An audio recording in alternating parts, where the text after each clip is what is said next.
Good day.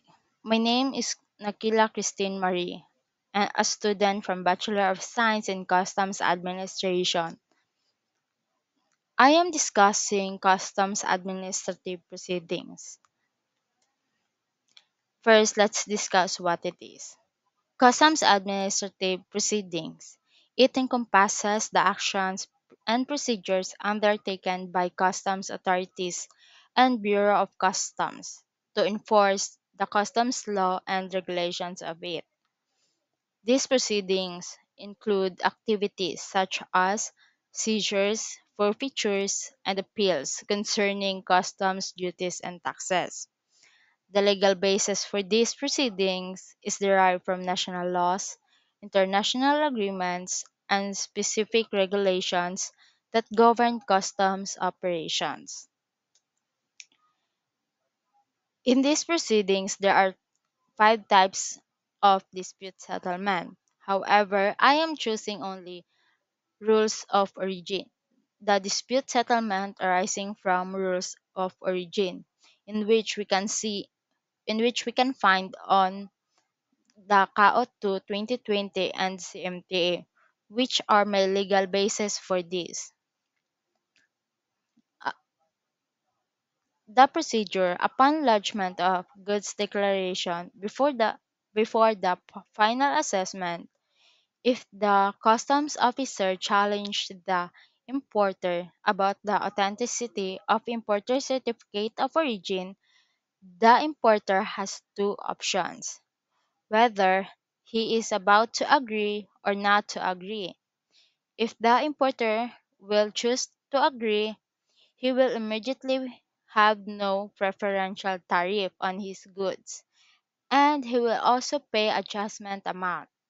And if the importer is about to disagree, he will appeal to that district collector, and the district collector will forward the certificate of origin to the assessment and operation coordinating group, which is that group will go to the issuing country to check and to verify if the certificate of origin is authentic or not.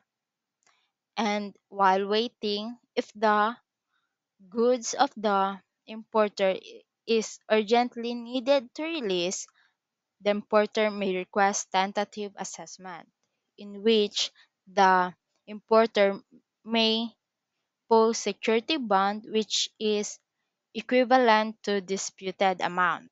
And also, the importer will pay duties and taxes for his goods to be under tentative release.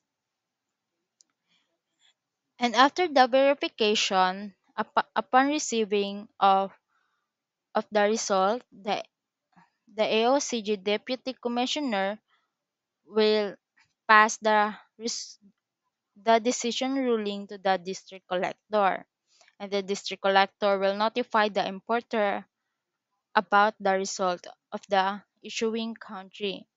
And the issuing country will have it verified, which is if it is authentic or not authentic. And this is the decision. If it is proven that the certificate of origin of the importer is not authentic, the security bond posted will be will be getting by the bureau. It mailahan na. And if the importer did not take tentative assessment, if it was not availed by the importer, he or she will pay also the disputed amount. And if it is really proven that the importer's certificate of origin is authentic, the his goods will have preferential tariff applies, and the security bond that he posted, it will be cancelled, and it will be proven that the certificate of origin of the importer is certified. And this discussion is under dispute settlement arising from rules of origin.